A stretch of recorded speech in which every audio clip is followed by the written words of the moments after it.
तो total vote पड़ती कितनी है? टोटल वोट तो इनमें भी नहीं है, न उसमें आती है न इसमें आती है। तो टोटल वोट आ कितनी रही है? टोटल वोट जब मैं manually Vidhan Sabha wise Bhajpa plus Congress plus other कैंडिडेटों की जोड़ना शुरू करता हूं तो इसमें जो टोटल वोट आती है इनकी, वो कितना है? इनकी टोटल वोट 3 करोड़ के आसपास में जा रही है, 3 करोड़ शायद 96,000 है।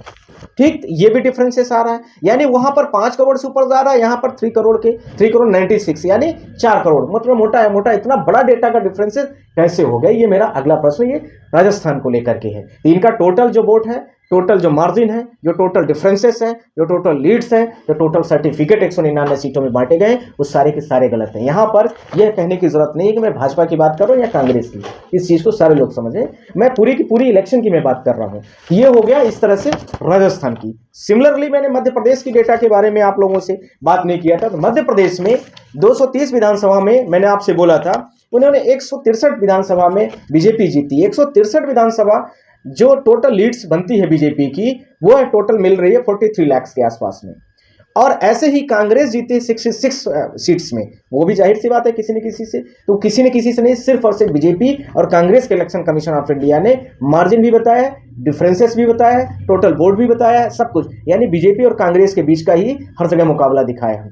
तो यहां पर जो इनका कांग्रेस का आ रहा है, वो आ रहा है 8,56,000 के आसपास में। अब इन दोनों के बीच का जब डिफरेंसेस करते हैं लीड्स की, तो ये कितने के आसपास जा रही है? 34,50,000 से। ठीक, ये हो गई लीड्स का। अब इनका जो टोटल 230 विधानसभा में मध्य प्रदेश में कांग्रेस और बीजेपी के जो टोटल वोट्स था, उन दोनों के बीच का जो डिफरेंसेस है, वो डिफरेंसेस इसके इक्वल होना चाहिए, पर वो इक्वल तो है नहीं इनका कुछ भी। ये इक्वल नहीं है, तो इसका मतलब है कि इनका टोटल वोट्स का जो डिफरेंसेस है वो पूरा गलत है। जो इन्होंने 8% के हिसाब से बोला कि मध्य प्रदेश में 8% की वोट से बीजेपी लीड्स करती है, तो 8% की जो लीड है वो इनकी बहुत ज्यादा फ्लैक्चुएट कर रही है। इस आधार पर मैंने सुप्रीम कोर्ट में भी और chief election commission of India पर भी मैंने एप्लीकेशन दिया कि ये पूरा डेटा पूरा का पूरा फ्लैक्चुएट है, और ये फ्लैक्चुएशन डेटा को आप करेक्ट करिए, ठीक करिए। 16 तारीख को मैंने दिया है, 2 दिन हो गया, उन्होंने कुछ नहीं किया। तो इस एप्लीकेशंस की जो रिसीविंग कॉपी थी, मैंने इंटरनल तरीके से, अपने व्यक्तिगत तरीके से, थ्रू जनरल रजिस्ट्रार जो सुप्रीम कोर्ट के honourable chief justice of India के हैं, मैंने उनको कल दिया है कि आप इसको भी, आप भी वेरीफाइड कर लीजिए। उन्होंने इसको फॉरवर्ड कर दिया है। अब आप लोग सोच सकते हैं कि एप्लीकेशन नंबर वगैरह हमें वो कल मिल जाएगा, जो भी होगा सो एंड सो, आप लोग उसको फिर हम उसको पब्लिश भी कर देंगे। अब सुप्रीम कोर्ट ऑफ इंडिया इसमें क्या एक्शंस लेती है वो भी आप लोगों को सुनने का है, पर यह है कि मैंने जो प्रेयर 5 की है वो ध्यान रखने की जरूरत है। तीनों इलेक्शंस राज्यों में जो किए गए हैं वह डेटा प्रॉपर नहीं है। आपका टोटल डेटा का मार्जिन, वोट का डिफरेंसेस, परसेंटेज, टोटल जो वोट आपने टोटलिटी वोट दिखाया है वो सारे के सारे गलत है। इलेक्शन कमीशन ऑफ इंडिया को जो मैंने डेटा दिया था वो 16 जनवरी का है। आप लोगों के माध्यम से मैं इसको दिखाना भी चाह रहा हूँ, आप लोग देख भी सकते हैं। और इसमें जो 3-4 प्रमुख मुद्दे थे, उन मुद्दे क्या रहे उसको लेकर के ये डेटा है, जिसके बारे में मैं आप लोगों के माध्यम से यह बोलना भी चाहता हूँ। इसमें पहला प्रश्न था कि ये जो margin of the leads of the differences है, margin of the leads of differences, दूसरा है margin of the total votes, तीसरा है मार्जिन ऑफ द परसेंटेज, चौथा है मार्जिन ऑफ द जो भी परसेंटेज का वोट्स है। इसका मतलब है कि जो लीड्स यानी टोटल जो चुनाव कोई व्यक्ति जीता है, वो जितनी टोटल वोट्स पाता है, लीड्स यानी बीजेपी, जैसे मध्य प्रदेश में 230 विधानसभा का चुनाव हुआ, उसमें से बीजेपी को 163 सीट मिलती है और कांग्रेस को 66 सीट मिलती है। तो इसमें 163 सीट्स में जो टोटल होता है लीड्स माइनस 63 विधानसभा 66 जो मध्य प्रदेश में कांग्रेस जीतती है, उन टोटल लीड्स का टोटल का मार्जिन जो होता है, माइनस जो होता है, वो इक्वल टू नहीं आ रहा है टोटल वोट्स बीजेपी के 230 विधानसभा सीटों में जितना कैंडिडेट ने पाया है, माइनस टोटल जो मध्य प्रदेश में कांग्रेस ने टोटल सीट में जो 230 सीटों का चुनाव हुआ, उसमें जो टोटलिटीज होती है उसके आधार पर ये नहीं परफेक्ट वो डेटा नहीं मिल रहा था, जिसकी वजह से हम इलेक्शन कमीशन ऑफ इंडिया के पास गए। इसी प्रकार से छत्तीसगढ़ में 90 सीटों का चुनाव हुआ। उस 90 सीटों में से जो छत्तीसगढ़ का चुनाव था, इसमें 54 सीटें बीजेपी जीतती है और इसके साथ में 35 सीटें कांग्रेस जीतती है। इस 54 सीटों में से जो 54 सीटें बीजेपी जीतती है, इनका total leads minus 35 seat Congress की जो टोटल है उसके बराबर नहीं है। तो ये बीजेपी में कितना टोटल इन्होंने लीड्स कितना पाई 54 सीटों में, 12,32,000 का डेटा है। और इसके साथ में जो 35 सीटें कांग्रेस जीती है उसका 5,58,000 5,85,000 का डेटा है। इन दोनों के बीच का जो डिफरेंसेस है वो 6,00,00 मतलब 46,000 है, यानी 6.5 लाख के आसपास का ये डिफरेंस है। और ये डिफरेंस ध्यान रखने की जरूरत है कि ये डिफरेंस जो है हमारा वो किसके बराबर होना चाहिए, टोटल बीजेपी के जो 90 सीटों में कैंडिडेट लड़े हैं माइनस टोटल कांग्रेस के 90 सीटों में लोग लड़े हैं, तो उसके बराबर होना चाहिए। तो वो लड़ने वाले लोगों में से जो इनका है जो वो कितने हैं ये भी मैं आपको बता देना चाहता हूं। तो बीजेपी ने जो वहां पर टोटल सीट पाई है तो उसमें से 72,70,000 यानी 72,70,000 वोट पाती है बीजेपी। इसी प्रकार से कांग्रेस है, कांग्रेस 72,34,000 पाती है। टोटल दोनों के बीच का जो डिफरेंसेस है वो डिफरेंसेस कितने का आ रहा है, वो आ रहा है 35,000 का। ये इक्वल नहीं है 6 लाख के जो लीडिंग थी उसके इक्वल नहीं है। इसी प्रकार से इन्होंने बोला कि 4% के मार्जिन से बीजेपी छत्तीसगढ़ में जीत जाती है। तो छत्तीसगढ़ में जब 4% का मार्जिन होता है, अब 4% का मार्जिन बराबर 35,000 है, तो इक्वल नहीं है डेटा ही। और उधर भी कर लेता हूं तो भी इक्वल नहीं होता है। इसी प्रकार से राजस्थान का भी होता है।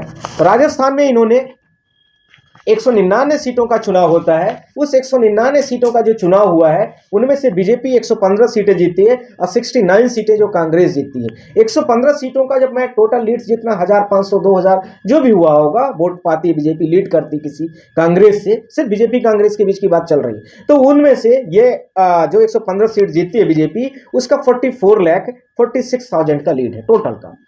और जो कांग्रेस की लीड्स बनती है वो 28,40,000 की है। इन दोनों के बीच का जो मार्जिन है लीड्स का, यानी लीड्स के बीच का जो डिफरेंसेस है वो 16 लाख के आसपास का है। यह 16 लाख का लीड्स जो है वो बराबर कितने के होना चाहिए, जो 119 विधानसभा राजस्थान की है जिसे बीजेपी ने लड़ी है, 199 सीटों पर लड़ी है, और वैसे ही कांग्रेस भी 199 सीटों पर जो लड़ी है उसके लीड्स के टोटल वोट्स का माइनस जो है उसके बराबर है, पर ये बराबर नहीं हो रहा है। ये वहां पर कितना पाई है ये भी मैं आपको बता देना चाहता हूं। टोटल जो वोट्स का डिफरेंसेस आ रहा है इनका है वो बीजेपी टोटल टीस में 190 सीटों में 199 सीटों में 1,65,00,000 वोट पाती है, और ऐसे ही कांग्रेस 1,56,00,000 वोट पाती है। तो इन दोनों के डेटा से भी आपको समझ में आ रहा होगा लगभग 10 से 11 लाख के आसपास का डिफरेंस है। ये डिफरेंस इक्वल किसके होना चाहिए, टोटल लीड्स के इक्वल होना चाहिए। और तो लीड्स में मैंने आप लोगों को अभी बताया डेटा वो दोनों मैच नहीं कर रहे हैं। अब इलेक्शन कमीशन ऑफ इंडिया कहता है कि 2% के मार्जिन से ये बीजेपी कांग्रेस से जीत जाती है। तो यदि 2% बराबर, आप लोग खुद देखिए कि 12 लाख आ रहा है या 11 लाख आता है तो 1% बराबर 5.5 के अराउंड जाना चाहिए। तो इसका मतलब जाहिर सी बात है 100% बराबर 5.5 करोड़ के आसपास जाना चाहिए, 5 करोड़ इस डेटा के आधार पर। और उन्हीं का डेटा है, ध्यान रखना है, और उन्हीं के डेटा को उन्हीं से मैंने पूछा भी है। मैंने अपना डेटा कुछ भी नहीं है, सिर्फ और सिर्फ मैंने क्लासिफाइड कर दिया है अलग अलग तरीके लीड्स का बना, जैसे मध्य प्रदेश का हो गया इसको मैंने बड़े चार्ट में बना दिया। ऐसे ही आप देखेंगे यहाँ पर मैंने छत्तीसगढ़ का भी है इसके पीछे, यहाँ पर ऐसे ही इसी के जस्ट पीछे पर आप लोग देखेंगे राजस्थान का लगा हुआ है। सारे स्टेटों को मैंने प्रॉपर तरीके से honourable chief justice of India को भी एक कॉपी इस प्रकार से दे दिया है, और उनको मैंने समझाने की भी कोशिश किया है कि ये डिफरेंसेस नहीं है सही। ठीक, अब इसके साथ में तीनों राज्यों के चुनाव से संबंधित जो हमने याचिका पिटीशंस भी फाइल की थी, लेटर पिटीशन 3 दिसंबर को जब चुनाव हो रहा था तभी मैंने honourable chief justice of India के घर जाके दिया था। आप सब लोगों के माध्यम से पूरे देश को पता है। फिर जब सुमोटो की बात आई तो ये हुआ कि सुमोटो में लिया जा सकता है, जो ऑनरेबल चीफ जस्टिस के हमारे स्टाफ से उन्होंने बोला। फिर उसके बाद बोला गया कि आप रीट पर आ जाए, हम रीट पर आए। रीट से हमारे मैटर में उसमें सुनवाई चल रही है, जिसमें से ईवीएम प्रिजर्व करने, वीवीपैट को प्रिजर्व करने, और इसके साथ में जो उसमें बाइनरी कोड 0 और 1 बाइनरी कोड डाली जाती है उसको लेकर के, और इसके साथ ही साथ में जो अन्य चीजें भी ईवीएम से संबंधित लैब से कौन सी कोडिंग डाली गई है उसका भी चिप, उसके साथ में चिप भी है, उसके परीक्षण करने की भी नेक्स्ट पिटीशन हमारी पेंडिंग पड़ी है कोर्ट में। यह भी, और वो जैसे ही हमारे उसमें मैटर में डायरेक्शन हुआ था इमीडिएट हमने वो भी फाइल किया था। ये सारी चीजें हैं, इसके आधार पर जितने के सारे चुनाव में गड़बड़ियां हुई हैं पूरा ऑर्डर फॉर रिकॉल करने के लिए मैंने इलेक्शन कमीशन से रिक्वेस्ट किया है। साथ में 500 कुछ सीटें हैं सब मिला करके, टोटल मिला करके 519 सीटों का चुनाव हुआ है तीनों राज्यों का मिला करके। इनके जितने भी तीनों राज्यों में भाजपा हो या कांग्रेस, ये ध्यान रखने की जरूरत है, ये हमारा स्पेसिफिक मुद्दा किसी पार्टी को लेकर के नहीं है। हमारा सिर्फ और सिर्फ मतलब है कि आगे आने वाली पीढ़ियां या जो भारत देश में जो जनरेशन है फ्री और फेयर इलेक्शंस की अनुभूति करे। वो जिसको वोट दे वो लगनी चाहिए कि वोट उसको मिला है, उसका कॉन्फिडेंट होना चाहिए। जो पर्ची मिलती है वो पर्ची के लिए भी हम अगला रिक्वेस्ट करने वाले हैं ऑनरेबल जस्टिस से, क्योंकि कोई पर्ची लेकर के व्यक्ति कहीं वोट जाकर के डाल सके, कहीं दिखा सके कि हमने वोट दिया है, पर्टिकुलर व्यक्ति को दिया है। इलेक्ट्रॉनिक चीजों में डेटा बहुत कुछ गड़बड़ी हो सकती है, ये हर कोई मानता है। तो ये अगला हमारा यह भी कदम होगा। पर अभी सिर्फ और सिर्फ 519 जो विधानसभाओं का चुनाव हुआ है उनके सब के सब रिपोर्ट कार्ड मंगाया जाए और तत्काल स्टे लगाया जाए, और इसके साथ में तत्काल इन सारी चीज़ों को जो भी विधानसभा इलेक्शन कमीशन अपने डेटा से चेक कर ले, क्रॉस वेरीफाइड करके उनको कैंसिल करे। जी सर, मेरा सवाल है कि ये वोटों का आप घोटाला मतलब मानते हैं इसको कि वोटों का घोटाला हुआ है, और अगर ये इस लेवल पे हुआ है तो इलेक्शन कमीशन ऐसे बड़े घोटाले किस तरीके से, मतलब वोटों में हेर फेर इधर उधर एडजस्टमेंट जो हुआ है कैसे हुई है ये, और इलेक्शन कमीशन को पता? अब आप एक जो घोटाला वर्ड का यूज कर रहे हैं तो आप खुद ही बता दिए हैं, मैं तो अभी नहीं कहूँगा। इलेक्शन कमीशन ऑफ इंडिया का जो शब्द जिस तरह से उन्होंने यूज किया है, जिस तरह से उन्होंने डेटा दिया है, मैं उनको दे भी दिया हूं, मैंने उनको चैलेंज भी नहीं किया। मैंने बोला आप इसको वेरीफाइड कर लीजिए, आप ही का डेटा है, जैसे आपसे भी गलती हो सकती है, आपसे भी हो सकती है, मैं उनको दे दिया हूं, मैंने समझाने की भी कोशिश किया है, आप खुद देख लीजिए। मैंने प्रॉपर 8-10 पन्ने का पिटीशन है वो, तो मैंने प्रॉपर समझाया है, क्योंकि मैं मैथमेटिक्स ऑनर्स हूँ तो मुझे इन चीज़ों का थोड़ा सा प्रॉपर तरीका कैटेगराइज करके मैंने समझाया है। आपका गड़बड़ी है तो आप उसको बोलिए कि ये गड़बड़ हो गया है मुझसे, हम ऐसा ऐसा गड़बड़ियां हैं, हमारे देश का संवैधानिक विषय है, हमें कॉन्फिडेंस में लीजिए। आपको ले, मीडिया को ले, जनता को ले, 140 करोड़ की जनता को माफी मांगे कि हमसे गड़बड़ियां हुई हैं, तो ये सब उनका विषय है। क्योंकि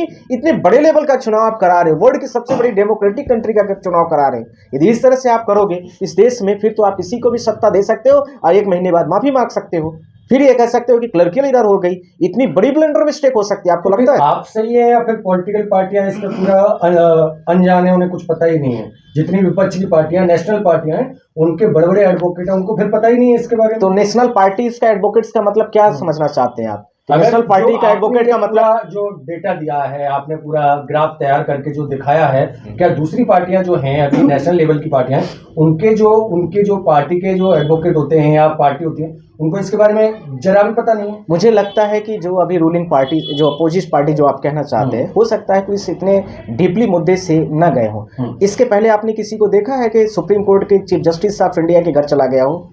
इलेक्शन कमीशन वहां पर इलेक्शन की काउंटिंग करा रहा है, 3 दिसंबर को, दिसंबर के दिन पर काउंटिंग हो रही है, और सीधा सुप्रीम कोर्ट के मतलब चीफ जस्टिस ऑफ इंडिया क्यों मिलने गए थे? क्योंकि ये इलेक्शन कमीशन के पावर से बाहर थी चीज। अब अलग चीजें हैं कि सुनवाई में क्या होता है, क्या चीजें आती हैं, पर तो ये है इसके बाद तो हमारे देश की डेमोक्रेसी पूरी तरह से प्रश्न चिन्ह लग रहा है। बिल्कुल लग रहा है, इसीलिए तो मैंने बोला है, आप लोगों के माध्यम से भी बोल रहा हूँ, इलेक्शन कमीशन को भी मैंने दे दिया, चीफ जस्टिस ऑफ इंडिया को भी दे दिया, जो मॉनिटरिंग करते हैं पूरे इंडिया का कॉन्स्टिट्यूशनल, सबको मैंने दे दिया है। और आपके सामने तब तक मैंने नहीं बोला जब तक ऑनरेबल चीफ जस्टिस को मैंने लेटर को पकड़ा नहीं दिया, मतलब थ्रू रजिस्ट्रार, जो जनरल रजिस्ट्रार है, तब तक मैं इन शब्दों को न मीडिया को बात किया न किसी से मैंने बात किया।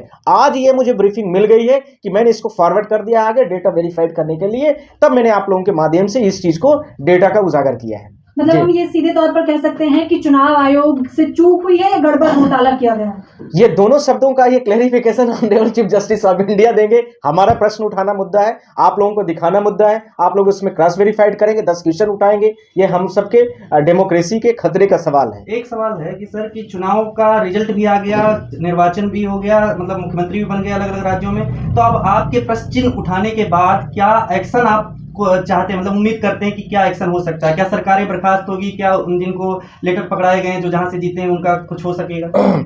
मैं आप लोगों के माध्यम से कहना चाहता हूं कि मैंने बड़ी बड़ी सरकारें बनी हैं और बिगाड़ते हुए भी देखा है। ध्यान रखना, महाराष्ट्र की सरकार, रात को देवेंद्र फडणवीस ने, आप लोगों ने देखा होगा, ओथ लिया था। हम लोग honourable chief justice of India के पास में सारे पिटीशन फाइल करके वही सरकार गिरी थी। आपने देखा होगा कर्नाटका में भी हुआ था, आप लोगों ने देखा, और भी भारत देश में बहुत हुआ। ये सब चीज़ें हमारे लिए बहुत बड़ी चीज़ नहीं है। यदि गड़बड़ी, हमारे पास आज डेटा अवेलेबल है, पहले भी हमारे पास डेटा था, पर इतने 519 विधानसभा में एक एक व्यक्ति का डेटा को आपको पूरा रेक्टिफाइड करना है, तो वो थोड़ा इससे एक बड़ा मसला होता है, इसलिए मुझे टाइम लगा पब्लिश करने में। लेकिन फिर जहां पर पब्लिक और आम लोग या फिर आप जैसे ही वकील जो हैं, वो फिर सवाल खड़े करते हैं कि विधायकों को खरीद के सरकार बनाई या फिर उन्होंने इधर उधर से खरीद फरोख्त करके सरकार बनाई, तो फिर वो गलत है। देखिए, मैं आपसे एंटी डिफेक्शन लॉ, आप मुझे लगता है आपके नॉलेज में होगा, एंटी डिफेक्शन लॉ होता है, एंटी डिफेक्शन लॉ का वो मैटर है। अभी हम डेटा का मैटर कर रहे हैं बात, कि इलेक्शन कमीशन ने जो डेटा, जैसे आप 10,000 वोट पाते हैं और 5,000 वोट से जीत जाते हैं, तो इसका मतलब है कि 5,000 कम आपसे कंटेस्टिंग वाला पाया है, तो वो वाली जो लीडिंग आपकी आ रही है वो टोटल डिफरेंसेस इक्वल नहीं है। हम अभी सिर्फ इसी में बात करें, डेटा पर। आप खरीद फरोख्त की जब बात करें, जब सरकारें आती हैं जाती है, वो तो एक अलग विषय है। वोट ऑफ काउंटिंग और वोट परसेंटेज, करेक्ट, हमारा वोट ऑफ काउंटिंग और वोट परसेंटेज दोनों डेटा में अंतर होता है ना सर? करेक्ट। आपने वोट ऑफ काउंटिंग की बात की है, वोट परसेंटेज अलग है, जिस पर इलेक्शन कमीशन बात कर रहा हूँ। नहीं नहीं, उन्होंने तीनों डेटा की मैं बात कर, फिर से सुन लीजिए। मध्य प्रदेश में 8% की बात करता है मार्जिन की, हाँ। छत्तीसगढ़ में 4% मार्जिन की बात करता है वो, और ऐसे ही राजस्थान में 2% की मार्जिन की बात करते हैं। मध्य प्रदेश में 230 विधानसभा है, छत्तीसगढ़ में 199 विधानसभा है, सॉरी राजस्थान में, छत्तीसगढ़ में 90 विधानसभा है। इन टोटलिटीज के आधार पर वो कहते हैं कि इतने इतने परसेंट से ये जीत जाती है बीजेपी। अब उन्होंने टोटल डिफरेंसेस ऑफ वोट भी दिया है, आप ऐसा मत सोचिए कि टोटल डिफरेंसेस ऑफ वोट उन्होंने नहीं दिया, उन्होंने पूरा प्रॉपर पाई चार्ट दिया है और टोटल वोट भी दिया है। आप ऐसा नहीं सोच, टोटल वोट की कॉस्टिंग दिया है, उसी से मैंने दिया है आपको, मैंने अपना कुछ नहीं डेटा है। वो टोटल दे रहे कि बीजेपी टोटल इतना पाती है, कांग्रेस टोटल इतना पाती है, और टोटल मार्जिन देते हैं, वो मार्जिन बराबर बताते हैं कि इतना बराबर इतना है, इतना परसेंट बराबर 2% बराबर इतना हो गया बस। अब जितना आपने दे करके खाली हो गए, तो आपका लीड्स का भी तो गैप इक्वल होना चाहिए, आपका टोटल वोट भी तो उतने में आना चाहिए। आपने डिफरेंस दिखा दिया, ये डिफरेंस माना जाएगा बस, बाकी कोई डिफरेंस नहीं माना जाएगा।